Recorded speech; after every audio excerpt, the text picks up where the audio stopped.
Hello, everyone. This is Armstrong Williams on the right side. Don't curse, speak English. Virtuous society. I dare you to listen. Hey, turn it up. Hey. Get on the right side. Elevate your mind. I'm Armstrong Williams on the right side. Yo, man, it's your boy K.O. And you're tuned into the most conservative of our brothers. The Armstrong Williams Show. Please give me a break. Grow up. Hello, everyone, and welcome to this edition of the Armstrong Williams Show. I wrote a column recently, the carnage after the election, and people thought it was about the candidates and how decimated people were and just devastated at the reality, especially for those that lost. But my column had to do with the number of young people who give their lives, their hopes, and their dreams to these campaigns, and they volunteer.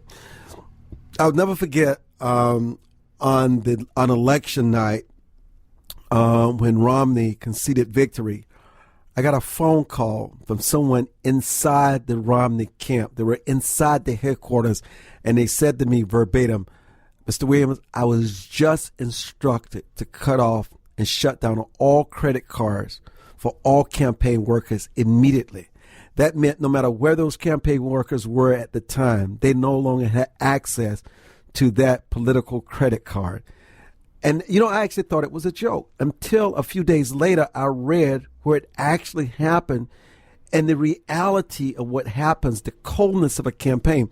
Well, I have my godson here. I tell you, I love him like my own son. We sort of separated for a lot of years, but we've come back together, and it's just been wonderful. But he worked on a campaign as a communications director in Michigan, in Traverse City, Michigan. Obviously, he's not going to have trouble finding a job. He'll find a job. He'll be more of the exception than the rule. But I wanted to talk about the fact that people bank, young people, they bank everything. They're barely living. They work 24 hours a day. They barely get. They don't even live check to take. They have to bundle up with other people to live together. They make all these sacrifices, and yet when the candidate loses, they are just lost. They are distraught, and they have no idea what to do with their careers. Raphel Williams, let me talk. Welcome to the Armstrong Williams Show. You got to get to the mic and talk with a little. Yeah, you go. Talk about that and your experiences with the young people after the campaign's over. Well, it's tough after the campaign's over. I was working very closely with a lot of people from the Romney team. Obviously, I was doing a down ticket election there. So you obviously have to work close with the top of the ticket, and people were crushed afterwards. You start believing, your own spin, and they really thought they had a better opportunity than came out. And so now they're sitting here going, well, what am I supposed to do next? Where's the opportunity for me? What is the next step? Because I've taken meetings recently, and, the next step after campaigns, even after a win, isn't charted out. So after a loss, you really can get lost in the weeds. You really can get confused about what's the next step to take. So for me, after getting a win, the next step is finding a job, obviously. I think it's the same for everybody. But talk to us in more details of exactly what they sacrifice. Well, you're in there every day for 12 hours. And you're doing a little bit of everything. You're doing, depending what role you're playing. I know my headquarters was based out of a Victory Center, which is where they run all the grassroots voter IDs, get out the vote efforts. And so he had to be there 7 days a week, 12 hours a day. No time for himself, no time to go lift weights or grab a drink with a friend. You go to sleep, you wake up, you go to work, and from 9 to 9 you are on the clock. So it's you're dedicating a lot, and you're dedicating 9 and months why straight. What is it you're making an investment, and what do you hope the return is going to be? Well, for me, I can only speak for myself on this one, but my investment in this was there's not a better place to learn. You are going to go in there and work so hard for a period of time that you can't gain this experience anywhere else. There's nowhere else where somebody's going to give a 23-year-old kid the reins to a whole comm shop. There's no other place that they're going to put, a 23-year-old kid in charge of running the political get out to vote, or, in the nuances that you have to master or do. But it's only because it's a young man's game. It's hard work. It's tiring, and most people don't have the energy or the willingness to get paid nothing and to work harder than you've ever worked before in your life. Is it about the money, though? It's not about the money at all. If it was about the money, I wouldn't be doing it. But what are the skills that you're required from this? And what do you learn about yourself? What do you learn about patriotism? What do you learn about politics? And what do you learn about we the people? You learn a lot of different things. So, individually you learn whether, you can walk the walk, whether the idea of can you do whatever is called upon of you? Are you willing to come to the stage, and are you a game time player? And so you learn a lot about yourself in that respect. You learn about the electorate. I'm from D.C., born and raised here, so I don't really have much experience with local politics at a state level. So I went out there and met a different part of the electorate that I never knew before. A part that their reasons for voting Republican, let's say, are completely different than mine, for instance. And it was a learning experience for me to expand my horizons, in a sense, and to learn more about the American people so that you can then better serve them when you come back to Washington, or you go back on a campaign trail again to either woo them into giving your vote, or supporting them in D.C. What is it that you think young people care about in terms of the issues and the things that affect them the most? Well, from what I've been able to see is that young people are most afraid of what's going to happen to our social safety nets. Are they going to be there for me in the long term? And this is why I think the Republican Party is so appealing to young people, or can be so appealing to young people, is because the Republican Party has an answer to solving these conundrums, to being, Medicare is going to be there for you when you get older. Social Security, we're going to make sure this is sticking around. And so this is very appealing. And this, in terms of speaking to young people about the Republican Party and trying to draw them in, this is the best avenue that I found to take. And you can find a lot of common ground, even with very liberal youth, in talking about the fact that we are getting sold out by baby boomers in a lot of senses, because they want theirs and they're not willing to compromise or to see that there needs to be a change, because the system that's set up now is not sustainable in the long run. What can happen to repair the system so it will be sustaining for your generation? Well, I think you got to look at cutting costs. You've got to look at what is necessary to give people a quality of life that they've gotten used to and a quality of life they deserve, and what is extraneous that we don't need to be providing, and that just ends up burdening our system more. And so I think that you really need to look at the details of this, because I think we still need social safety nets, but maybe they don't need to be as expansive as they are now, because it's not sustainable. And you know what? When I decide to retire in 40 years, 50 years, I want to have something to fall back on. What do you think? I would assume that most of the young people would be thinking about the job possibilities that can start building the track to set them on course for the kind of career they want to have and enjoy. Obviously, it seems as though the younger generation, who lack the skills because they're just coming out of college, so they've not acquired much experience, would be hardest hit by the loss of jobs and the depletion of jobs in the economy. I think that's absolutely true. You look at, I went out on the campaign trail because I love doing it. Let me make that very clear. I had a blast being on the campaign trail. But there was no other opportunity for me to get into political communications, unless I went out on the campaign trail, which is the biggest sacrifice I think any political operative can make. So that's just my example. But I have friends all over the place who don't have job opportunities, very well educated, smart people, but they can't find jobs because they're just not out there. You're looking at people who are overqualified for positions, who are taking jobs away from the youth.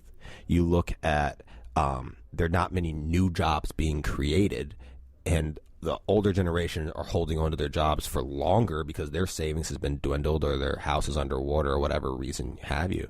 So there's limited opportunity. So you look at the underemployment for somebody under the age of 25 or something is exorbitant. It sounds like you have more to say. Go ahead. I mean, it's one of these things where we need to solve this problem, because what's going to happen here is, as people get older and as baby boomers start to leave the force, you're going to have a group of kids who are between 30 and 20, have no real job experience, and aren't willing or aren't able to pick up the slack and aren't able to continue to move the economy forward. You have to understand that job training, those first couple of years, while you're adding a little bit to what you're mostly getting is job training. What you're mostly getting is preparing you for the future. Here's my take. It seems as though, when I was coming along in high school and college, is that, I had to take the tough courses. I took the maths, the sciences, the physics, the trigonometry, the geometry, the stats, the accounting, the economics, the advanced courses, because my parents demanded it. But it seems as though these politically correct courses that people are taking, getting a degree in ethnic studies and getting a degree in, I don't want to offend anybody. I mean, we are in a different kind of economy now. We're more in a technological information economy, and you need to be well educated and have lots of electives in the math and science disciplines. And a lot of young people just don't have that today. Well, I think that you got to understand, you're talking to an anthropology major here, Armstrong. But that's not a bad.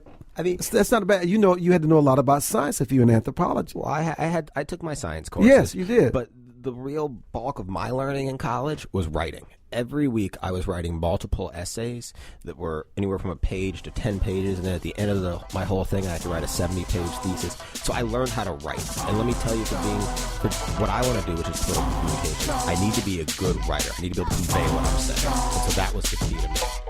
Raphel Williams is our guest. We'll be back. I'm Armstrong Williams. Don't go away.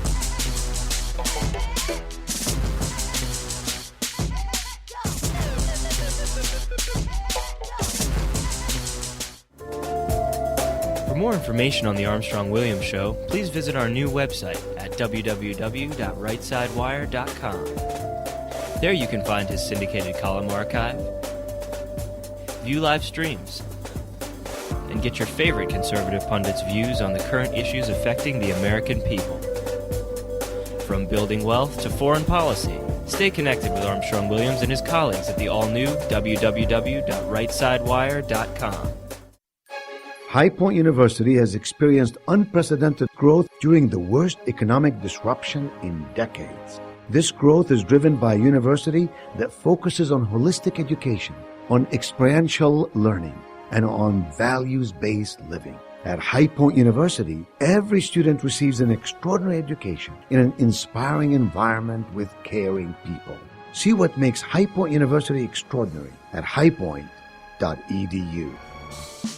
Anderson Brothers Bank, a family-owned and operated establishment that blends traditional personal service, local market awareness, and advanced technology to meet the financial needs of its customers.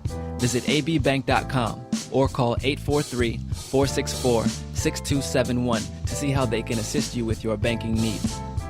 Anderson Brothers Bank, celebrating 75 years of community banking, the way it should be. Stability right in your backyard since 1933. Join the millions of Americans who pursue one of our country's finest traditions, from hunting to sport shooting. Since 1871, the NRA has grown as a service organization involved in all aspects of shooting sports and is a proud defender of the Bill of Rights.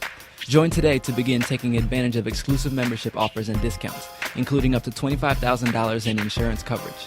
Contact the NRA today. Call 1-800-672-3888 or visit nra.org. Life is full of unexpected changes. Everyone has potential to do wrong. And when they choose to do it, contact the Bucksell Group for your private investigation needs. TheBucksellGroup.com or by phone at 202-243-9746. Whether there's an instance of a cheating spouse, child custody, process service, or security, don't continue suspecting. Get closure so that you can move on with your life. Visit TheBucksellGroup.com now or call 202-243-9746. If you think it's happening, it probably is.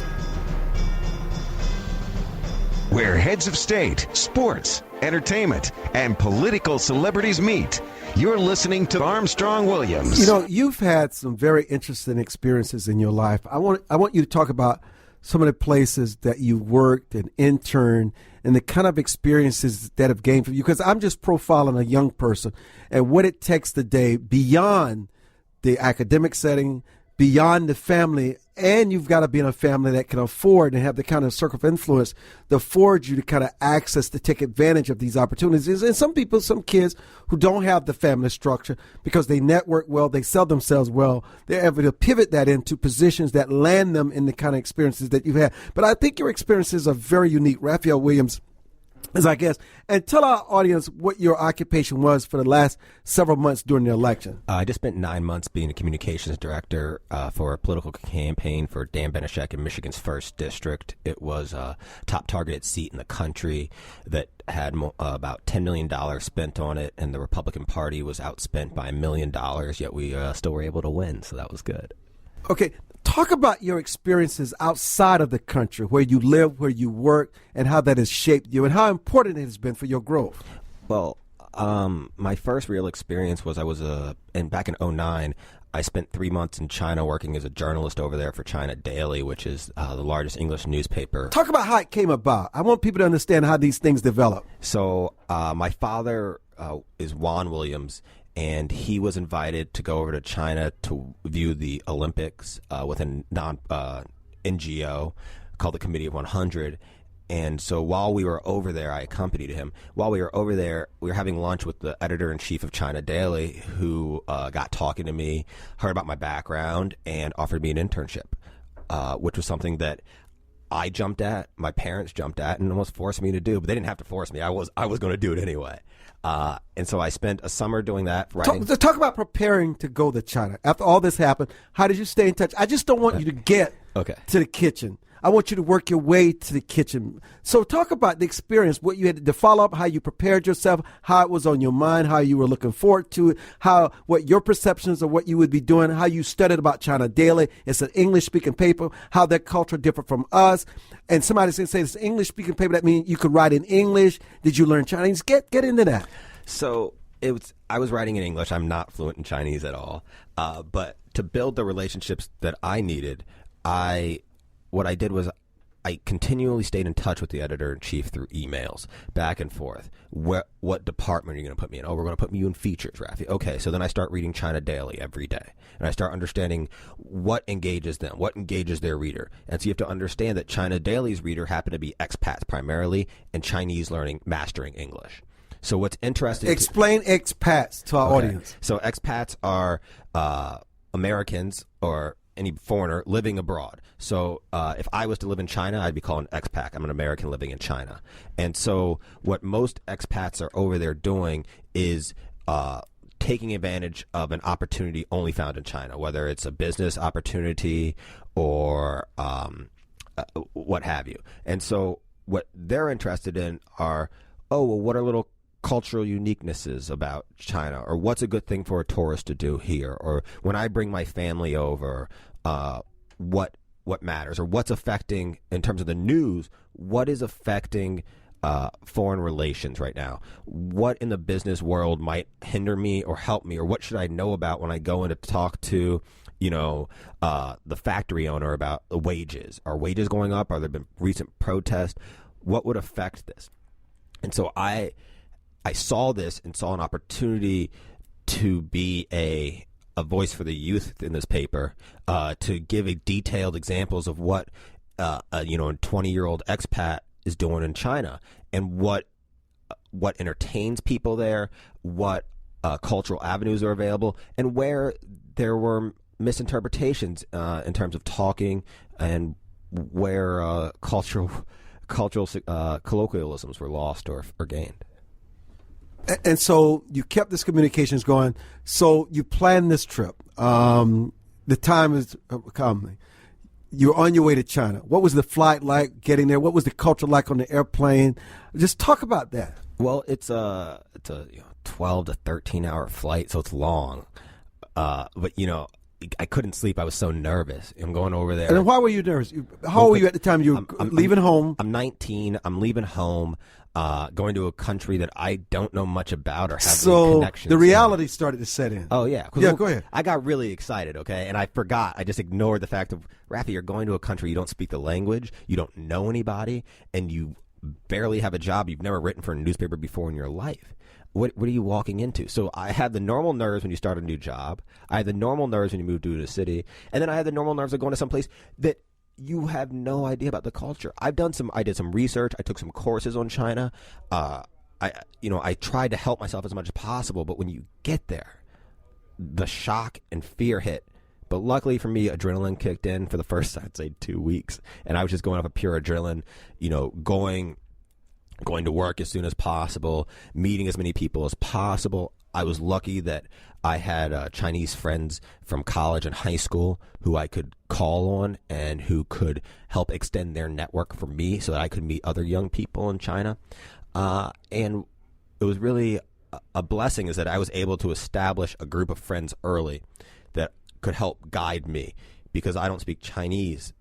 I needed a lot of that guidance in terms of, Rafi, we can come here and, very welcoming to me. But at the same time, I think I would have been lost without them. Let me go back. How did you secure the place before leaving? I mean, I know you just did not show up in China and go start looking for a place. I mean, I really want people to understand how you had to grow and think. I'm sure your parents helped you figure things out, the right place to live. I mean, how did you know whether the place was going to be located near where you're working? Just talk about those things because, I mean, you're making a move. You're living somewhere for 3 months. You have to have a place to live. Well, I spent 2 summers in China, actually. And that first summer, my housing was worked out through China Daily, through the newspaper. So they guaranteed that it was within, a 5-minute cab ride of their newsroom. And they helped me negotiate the price down. And they helped me figure out what would be the best situation for me. Now, that second summer, I had none of those supports, so I had to figure it out on my own. So you were in China second summer? Yeah, I was in China 2 summers. Keep talking. Go ahead. So the second summer, I had to... Before we get to the second summer, did you pay the cabbie in Chinese currency? What is it, the yuan? Yeah, it's what is it? It's a yuan or RMB. RMB. So you had to go to exchange place. You get the money. What's the value? Are things expensive there? Please. Okay. So the value, I think it was about 6.5 yuan to $1. And so my cab ride in the morning would cost me $2. So it was like a metro fare. Which it's nice, it's helpful when you're coming from the American side of things. And you felt safe doing this? I felt very safe doing it. I felt remarkably safe in China. I know that there is crime there, but I was never threatened. And I think because the Chinese, from my experience, aren't used to seeing large ethnic men, and so they are more afraid of them than they would be of a slighter figured person. Okay, so what was your first day like at work? My first day at work, I showed up hoping that they have an assignment for me to write about, and instead what they told me is, you got to go out and figure it out. We don't want you sitting behind your desk all day. So what I did was I walked across the street to I believe it's called the Beijing Economic University or something, and it's economic school based in Beijing, and I wandered around their campus and kind of just jotted down thoughts about the differences between their campuses and the stereotypical American college campus, which you have to sit, like, for instance, in America, we pride ourselves on campuses being bubbles of utopia, right? They are pristine grasses, rolling hills, beautifully constructed buildings, of stone or brick. Whereas in China, it was very utilitarian. There was no field left, just bare. There was one soccer pitch, and beyond that, everything else was buildings. It was built like a city. They were not interested in making you feel like you had utopia for 4 years. They were packed into dorm rooms, 4 to what I would consider barely enough room for 2 people. But that. So you had a roommate? Well, I didn't, because I wasn't staying there. I just was able to tour and walk around. But you lived alone? I lived alone by How myself. Expensive was that?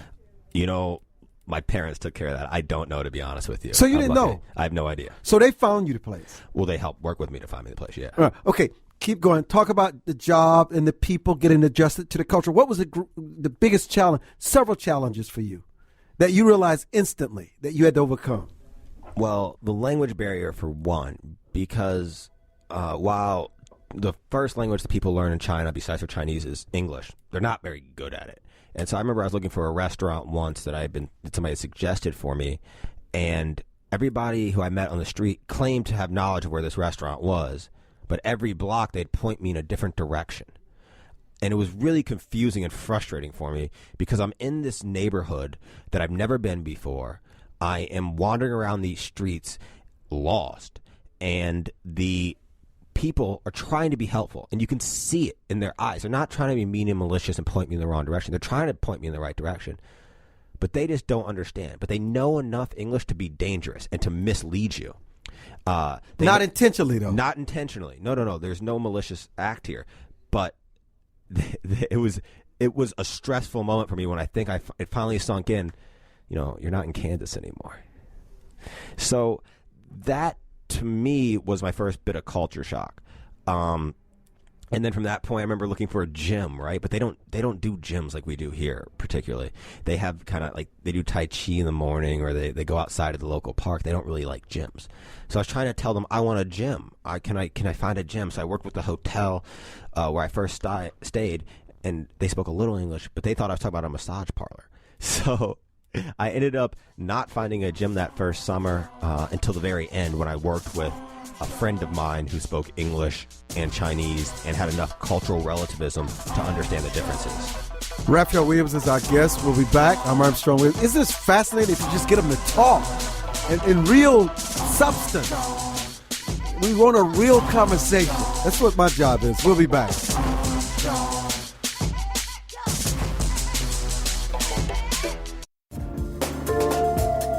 For more information on the Armstrong Williams Show, please visit our new website at www.rightsidewire.com. There you can find his syndicated column archive, view live streams, and get your favorite conservative pundits' views on the current issues affecting the American people.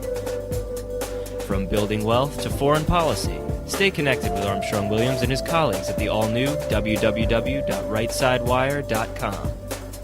America must change course if we hope to survive and save the American dream for our children and grandchildren. How do we fix Social Security and Medicare?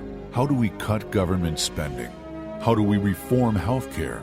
How do we simplify the tax code? The Heritage Foundation has a bold plan that tackles these tough problems using common sense solutions that leave partisan politics on the sidelines. Find out how we can save the American dream at savingthedream.org, paid for by the Heritage Foundation.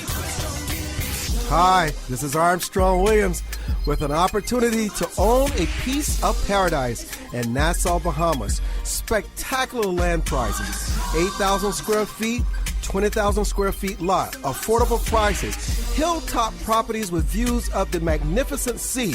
Just call 242-677-3120 or 3121 or go to info@rightsidewire.com and leave your information. Does your school, team, church, or charity need a new fundraiser? Do you need to work out of your home or part-time? Are you a small business that can use an additional revenue stream? Then you need Yellow Llama. Do you need affordable web services or tools to enhance your existing business? Are you a graphic artist who wants to create a revenue stream with your art but not get ripped off? Then go to www.yellowllama.com. Join the millions of Americans who pursue one of our country's finest traditions, from hunting to sport shooting. Since 1871, the NRA has grown as a service organization involved in all aspects of shooting sports and is a proud defender of the Bill of Rights. Join today to begin taking advantage of exclusive membership offers and discounts, including up to $25,000 in insurance coverage. Contact the NRA today.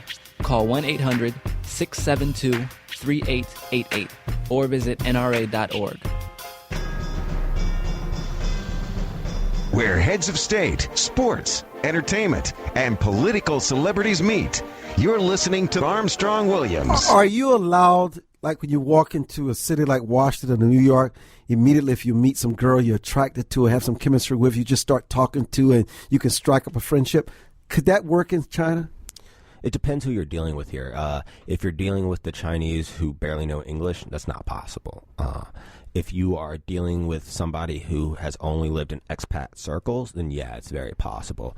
And so my best friends while I was in China actually ended up being Chinese who had gone to America for their education. So they knew enough about the American culture that they understood me and could communicate and could get my colloquialisms and my jokes. But they were Chinese, so they knew how to handle themselves in China. They knew where to go, how to behave, how to communicate, and how to translate the cultural differences. I found that those are the best people to know in China.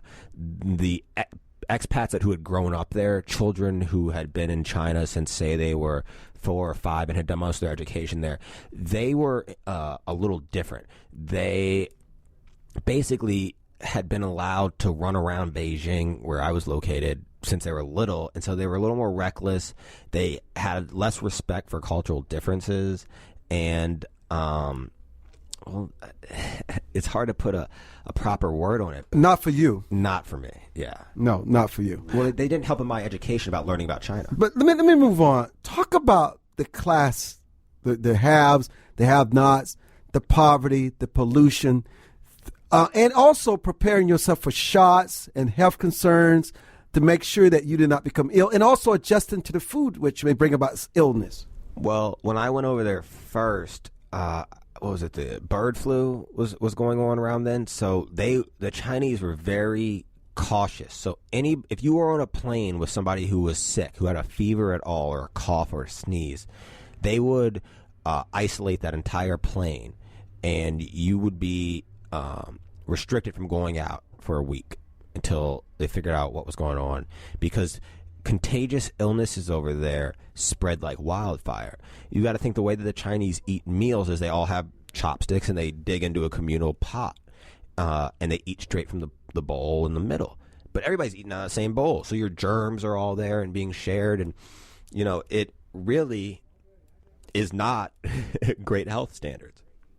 So, but it works for them. It works to a certain extent. You got to remember they got crushed by bird flu, and when contagious illnesses hit China, they hit very hard because of the pollution, because it's dirty, because of the factories that are going constantly. For instance, when I was there one summer, there were only 7 days of sunshine out of close to 90 days I was there, and you look out the window in the morning, and you can't determine whether that's smog or rain clouds. And when it rains, the water comes down, but the street and the sidewalks are so filthy and soot and other pollutants that it splashes on your pant leg and will stain your pant leg dark. Because even the water that's coming down once it's hit the street becomes so filthy, it's unimaginable to me before I'd seen this. I hadn't seen pollution like this before ever. They complain about, LA smoggy, or LA, no, you don't have any clue till you've been to Beijing and you see what no environmental standards do. Do they have a rodent problem? I could not speak to that. I don't know. Okay, let's move on. So, when you finally became acclimated and started enjoying yourself, I'm sure it's time to go. Yeah, well, a little bit of both. I was ready to go a little bit. I miss home. I am a homebody, but at the same time, I was saying, well, I got to come back next summer, and so that's why I came back. I went there and still hadn't had my full of it. So the last summer was 3 months, also. Yeah, so I spent about 6 months total there. Talk about the return. That had to be far better. Yeah, well, the return was great because I already had an established community, and so I could go back and call on these people and pull them out of wherever they had been, whether they'd been in school that year, or it was kind of a reunion of sorts. It was much more comfortable. I had actually used the Chinese version of Craigslist to find my apartment that summer. I had mastered the metro, at least to a decent standard at that point, so transportation was very easy for me. I also had a confidence about walking around. I knew where things were, and so I didn't have to ask people or get lost unnecessarily. I also could better place myself on a map. So if I was looking at a map of where I was going, if I hadn't been there before, and I also took my brother over there with me that second time he toured China with me for 2 weeks. But I was comfortable in China. I knew where I was going. I was able to. I remembered what words worked. So what words were simple enough that the Chinese could understand, and that made connections so that they could point you in the right direction. And so I knew what the worry signs were when somebody was giving you directions. If they said, they phrased things funny, you could go, well, I don't think they knew where they were going. I don't think that was the right way to put it. And so I had established a little bit of a cultural relativism and an understanding of the Chinese that I hadn't had before, that I had built up over 3 months. And I could come back and it felt easy and comfortable. I felt comfortable that second summer. What about the poverty and the different classes there? Well, it's really just two classes there. There is not the middle class like we see here, and the wealthy there is all based on keeping the proletariat at a base level and making them work for very cheap. So exploiting them. In a sense, yes. And what this means is that there are very few wealthy, but they are exorbitantly wealthy, because you think about all the markups that take place, and you're paying somebody $1 or $2 a day to produce goods that you're now selling for $1,000 a day. It's unbelievable the kind of markups you see in these places. And to Americans, even if they get marked up to that $1,000 rate, well, we'd probably pay $5,000 if they're made here in the U.S. So it's really remarkable. Give us some examples of that. Well, I have a friend whose father produces LED lights, right? So like when you go down a walkway to a house, all those solar LED lights, he produces those. And his factories are all in China that produce them.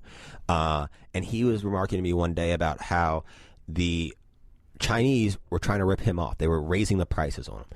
And he even heard them talking about it. But he like a good businessman, he negotiated back down. But he goes, really? It didn't matter to me. The difference between, $2 a widget versus $3 a widget barely moved my profitability or my profit margins.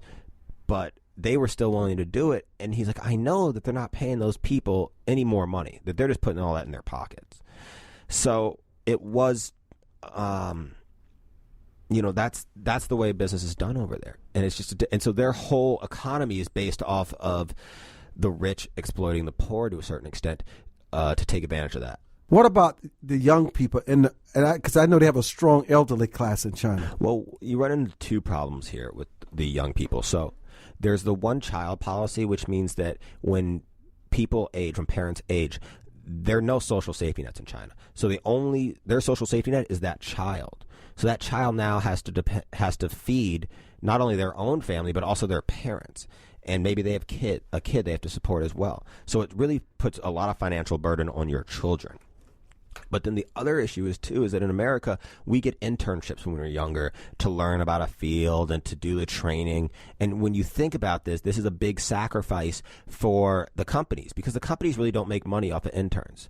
So what the Chinese have done is they just don't do internships. The companies don't see any value in it. But it means that the youth over there is not properly trained to enter the workforce. You look at Americans, for instance, me, when I went to be a comms director, I had a background that led from internships that led me to be well versed enough to get this job. I had worked at a newspaper. I had done work in the public relations field. I had worked at a museum based about journalism and the news. So I understood what made news, how to write, how to pitch ideas. So I understood enough that I could go do this job. If I hadn't had those experiences, I would not have been able to be a communications director. And so a lot of the Chinese youth are running into this problem where all they have are academic training and no real world experience, and nobody wants to hire them. So they also have a big problem with underemployment of overeducated youth. How educated are they? Well, it depends where you go. In Beijing, they have the two best schools in China, the two best universities, Peking and Tsinghua, are both in Beijing. One's like the MIT, if you want to think of it that way, and the other's like a Harvard, so one's more science-based than the other. But those people are very highly educated, and I would say that either one of those schools is on par with a Harvard or Yale over here. And so if you go to one of those schools, you are very well positioned. Now, they have a host of other schools that aren't as strong. And so in those schools, people really have problems finding employment after graduation. Yet they do have education. The other thing is to understand is the way that they learn. So in America, at least the way I learned was through the liberal arts education system, which is discussion based. It's about writing. It's about expressing opinions and swaying people's beliefs or thoughts. Whereas their education system is all rote memory. It's all lectures. It's all repeating what the professor is telling you. And so you look at the Chinese aren't as skilled as we are, I believe, at creating. But in terms of reproduction and reproducing what they've seen, they are masters at it because they've been trained in it. And I've met many Chinese businessmen who send their children to school in America to learn that thinking process, to learn how to critically think, because they don't see success as being possible without that. Well, Raphel Williams is our guest. When we come back in the final segment, we want to engage you in your other experiences. I know we spend a lot of time on China because China controls so much of our debt. There's so much always in the news about China. So we want to get your final thoughts on other experiences. I mean, I'm enjoying this because I'm learning a different perspective, a different generation. And people can take some nuggets from this for their own lives who may find themselves involved in a similar situation that you've been in. For more information on the Armstrong-Williams Show, please visit our new website at www.rightsidewire.com. There you can find his syndicated column archive, view live streams, and get your favorite conservative pundits' views on the current issues affecting the American people. From building wealth to foreign policy, stay connected with Armstrong Williams and his colleagues at the all-new www.rightsidewire.com. Anderson Brothers Bank, a family-owned and operated establishment that blends traditional personal service, local market awareness, and advanced technology to meet the financial needs of its customers. Visit abbank.com or call 843-464-6271 to see how they can assist you with your banking needs. Anderson Brothers Bank, celebrating 75 years of community banking, the way it should be. Stability right in your backyard since 1933. High Point University has experienced unprecedented growth during the worst economic disruption in decades. This growth is driven by a university that focuses on holistic education, on experiential learning, and on values-based living. At High Point University, every student receives an extraordinary education in an inspiring environment with caring people. See what makes High Point University extraordinary at highpoint.edu. Whether it's their impact on prison guards, law enforcement officials, business executives, employees, or marriage and relationships, Lorette is dedicated to changing the individual and institutions around the globe. Lorette's diverse network and training courses can help provide you with the tools you need to both wisely and confidently lead, manage, and supervise yourself as well as others. Lorette Business Network, a proven system for achieving success in your business and life. Please visit their website and begin this life-lasting journey with Lorette today. www.lorette.org. To travelers along the road of life who have fallen asleep at the wheel, to the many who woke up in time to avert disaster and get back on the righteous path. For the ones who crashed and survived and now adhere vigilantly to a virtuous and righteous path.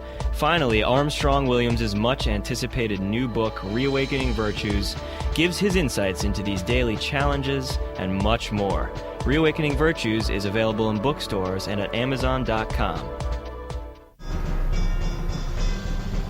Where heads of state, sports, entertainment, and political celebrities meet. You're listening to Armstrong Williams. And welcome back to the Armstrong Williams Show. Thank you so much for joining us, Raphel Williams. You grew up in Washington, D.C. Yep. You attended school where? I attended a high school in Connecticut and college right outside of Philadelphia at a school called Haverford College. Which high school in Connecticut? Hotchkiss. It's a boarding school up there. It's a boarding school. Did you enjoy that? I loved it. Oh, my God. Well, I went up there to play sports. I went there to play hockey. So, talk about your other experiences. Well, I have spent time, I studied abroad in Berlin. I just got back from Traverse City in Michigan. I was a staff assistant at the House Rules Committee for a while. I've worked in PR. So what do you want to talk about, Armstrong? Where should I begin? That's this love story. What is it? This is where it begins. Listen, I just wanted to give another experience in terms of your generation and the kind of challenges that you face. And even with all those experiences, you still have to come and grind it out to find the job you want. Well, yeah. So basically, I just got back from Traverse City where for 9 months I was the communications director on a campaign. And that, if you don't really know what that entails, for a congressional race, that entails every part of that you could conceive as communications. Op-eds I was ghostwriting, talking points, debate prep, scheduling media interviews, being a outlet for the press if they wanted to comment on a story, in any kind of sense of what you are seeing of the candidate. I was in charge of that role. But I'm from DC, born and raised, East Coast guy. So going out to the Midwest, up to northern Michigan, was a little bit of a culture shock for me, in the sense that, I didn't know anybody from that part of the country. I had no idea what to expect. I am not an outdoorsman at all, and that is a central theme to being a northern Michigander. I remember when I was driving on one of those roads there about dusk in the spring, and there is no shoulder to the road. There's just a line of trees, and out from that line of trees jumps a deer who collides with my small car and ends up destroying my windshield, my hood, my roof, the side paneling on my doors. And I'm sitting there going, what do you even do when you hit a deer? Like, this is so foreign to me, to hit a deer. So I called the insurance company and asked them, are you who I call when I hit a deer? Like, do you guys take care of this too? And they had a whole Michigan division, though, that just took care of deer collisions because it's so common up there. And so when I got back to work the next day and told my boss and colleagues that I had hit a deer last night, they all laughed and go, "Oh, well, now you're an official Northern Michigander." It's just par for the course up there. Where I'm from DC, we don't hit deer. They do in the South. Let's just give Marcus the mic here. Just push that over to Marcus. He knows what to do. I just this fascinating conversation with Raphel, who needs a break. I'm giving Rafi a break. You need to pull that mic around because you got to talk. You got to speak to the mic. So Marcus, what are the opportunities for your generation, yours and Rafi's? Where are the opportunities in this new economy we find ourselves in? Well, I specialize in the unorthodox, but it lies in social media where I find it, specifically social networking, providing those services for businesses and even your own brand. There's a lot of opportunity to market for free. And if you understand how to market for free, you can grow and develop your brand and business most definitely. Why do people like free stuff? That seems to be a theme in the country now, free stuff. I think everybody likes everything that's free. But is there anything really free except salvation? Just think about it. There's always something. There's a price you pay when you get something free, even from the government. There is, but with every backlash, I guess you have to weigh the pros and cons of everything. In terms of social marketing and its freeness, you can provide the content, you can, gain your followers, but at the end of the day, you have to stay in line with your brand. So you lose a little freedom as far as your individual personality, depending on how you choose to cast yourself in the social networking environment and what you ultimately want to display to people. But, social media could also be your worst nightmare. Most definitely can be. One failed swipe of the keyboard or your phone or you leave something up, a window, anything can happen. Somebody's in control of what you say, and ultimately you have to stand by that or refute that. Or you can go out on the wrong date on Match.com and get killed, which we've known to happen. Have you ever seen a commercial, everything on the internet is true? I did see that commercial. Exactly. That was a parody, though, right? It was, but I'm sure it's happened to someone. I've never, ever attempted Match.com. Never, ever, ever. I could never, for me and listen, we all have our insecurities. and one of mine, it's hard for me to deal with the people I do know. Because there's so much I learn about them, depending on the circumstances and the different challenges that we face. I could not go online and communicate with a stranger. I just couldn't do it. You know, when I'm on Facebook and I am a social media, I'm there. Every now and then I get a pop-up of somebody on my Facebook trying to chat with me. And, you know, it's sad to say I rarely respond because there's something about me, I just don't know them. And I don't know if that's who that person say they are. And listen, sometimes I get an email from Raphel Williams, from Marcus, saying it's you trying to sell me a product. And because I've established a certain way that we communicate with each other, I know you haven't sent it to me. And I don't even ask you. I just delete it. I mean, people can steal your email. It's your email address. And here's what I don't understand is that I respond to it, but yet it doesn't come back to you. How is that possible? It is the correct email address. Help me understand that. It's not, well, the email may be just taken as spam, depending on, the at and Gmails or whatever the taglines are at the end. That could, your email may filter it a certain way. Going back to the whole Match.com and things like that, that's something that I never ever would imagine myself using. But now, as I see my peers, that's something that they've really adopted. You see people have less time. And the world has never been smaller because of, the possibilities the internet presents in these type of websites. So a lot, especially women, seem to be adopting these. Well, many of them are desperate. They're looking for love in all the wrong places. It's just the truth. They're not desperate. They just lack time. No, they're desperate. Yeah, I look at investigative ID and I see all these women who get killed as a result of going on Match.com, and then a lot of them are so insecure with themselves they send fake photos, and the guy sends fake photos. So the person that shows up on the date is not even the person you expected. But still, it's just a face. You still don't know who the person is, no matter what they look like. So much is about attractiveness to people today. Well, this is true. I've actually been a victim of someone stealing, I guess, my identity through my social network, where they actually went out and physically created a whole life and page and, Twitters and everything like that based off pictures and information they were to gain from my social networking pages. So staying on top of your security settings and what you actually provide to people and allow them to see is huge. So how do you make money out of all this, though? How do you make money? You learn the nuances. You understand people. You want to understand the type of content that moves people. Outside of, hey, I'm walking down the street.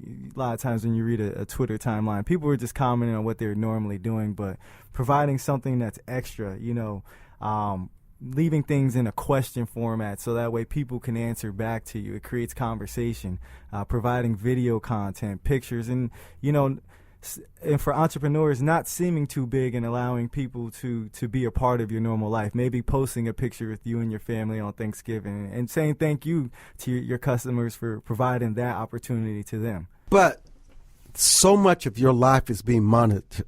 You have no idea what you're giving up when you're on these social networks. Okay? I think it's a generational thing. When you look at your generation versus my generation and even generations that come after mine, social networking is just a part of life for them. They'll have, Foursquare, Twitter, everything that's under the sun. Now, what is Foursquare? Foursquare, it provides the ability for businesses to post information about their businesses, but it provides users the ability to say, hey, I'm here with 4 people at such and such. And that drives traffic because depending on that person's own individual brand, their influence over their followers, people might say, hey, he went there, I'm going to go there because it's got to be a great bar. It's got to be a great restaurant. So it's a way of leveraging other people's networks indirectly. I never heard of that one. It's not one of the bigger ones. In my opinion, it's kind of I think it's on its way out a little bit. Here's what disappoints me. When are you guys going to create your own application, your own social media like others have? Don't be disappointed. I may be working on that. Yeah, now. That's what you need to do. That's what I would do as an entrepreneur. If I were your age and I was looking at a way to create value in the marketplace, that's certainly what I would do because it's not complicated. Mm-hmm. Well, I've been able to leverage my knowledge of those products, to benefit myself as a business. So, you have a website address? Not right now, no. He's not giving out that information. He wants your information, but he's not giving his out. Marcus, thank you for joining us. No problem. Raphel, I want to thank you for being such a good sport. Thank you, carried Armstrong. the heavy load of the interview today while Marcus was taking care of his business, creating new markets. Listen, you can always email us at info@rightsidewire.com. Now, Raphel and I will be going to Israel soon. We're going to have much to report when we come back. That's going to be a blast, and I hope to keep you guys all in the loop. And we both are just excited. I know that surprised some people. I know you probably say they've lost their mind. Well, I lost that long ago. So what does this do? Just trying to join you and catch up and lose my mind, Armstrong. Oh, yeah, Raph, it will be I think this will be our first trip together. This will. So I'm looking forward to it. You've gone to some place with my brother, but this will be my first time. Yes. Now we got to go with you. Hey, everybody, take care. I'm Armstrong Williams. We're signing out.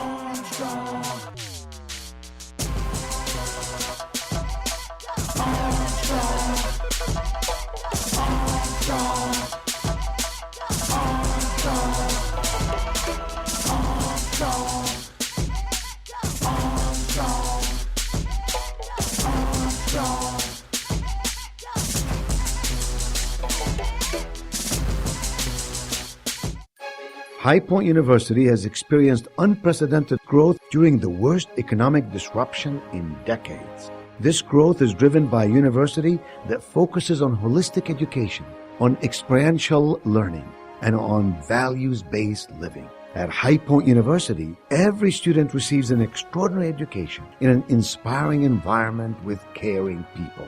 See what makes High Point University extraordinary at highpoint.edu.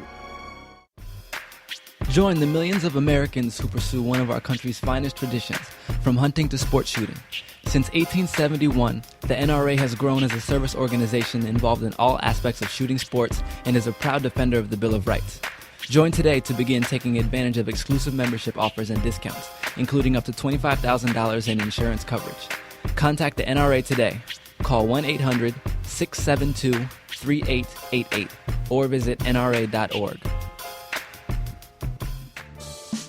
Anderson Brothers Bank, a family-owned and operated establishment that blends traditional personal service, local market awareness, and advanced technology to meet the financial needs of its customers. Visit abbank.com or call 843-464-6271 to see how they can assist you with your banking needs. Anderson Brothers Bank, celebrating 75 years of community banking, the way it should be. Stability right in your backyard since 1933.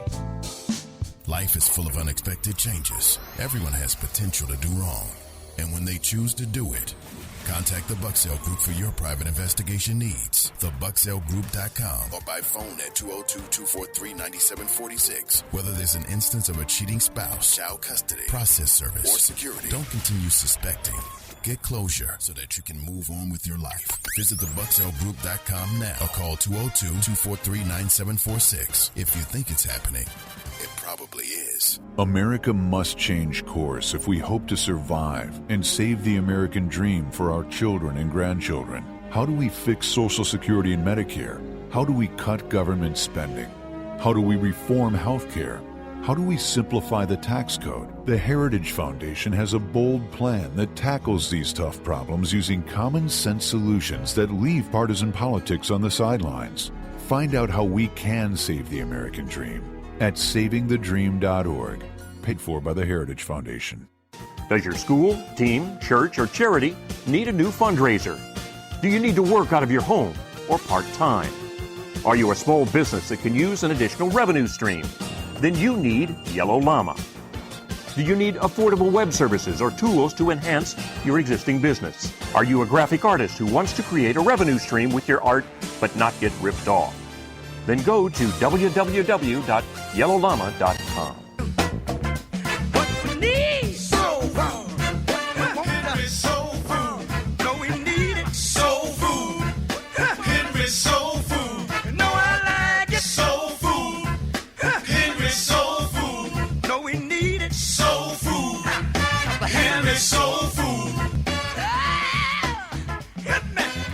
Home of the sweet potato pie.